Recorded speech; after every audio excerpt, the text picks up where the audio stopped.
The moment you focus on what you want, the more you attract what you need. Too often, people focus on what's missing, what's wrong, or what they don't have. But here's the truth. Your focus is a magnet.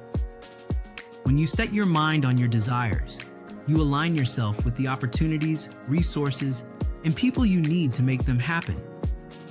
I remember a time when I kept asking, why isn't this working? But I was focused on the lack, not the vision. The shift happened when I stopped stressing about how and started focusing on why. And suddenly, the right doors opened, the right people showed up, and what I needed found me.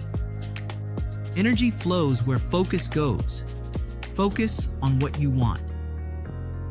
What you focus on expands, whether it's fear or faith, struggle or success. Are you focusing on what you want or what you lack? Write down one goal and list 3 ways you can actively focus on it daily. Drop in the comments if you're ready to attract what you need. Don't forget to like and share. Your focus is your power. Use it wisely. It's time to work on your purpose.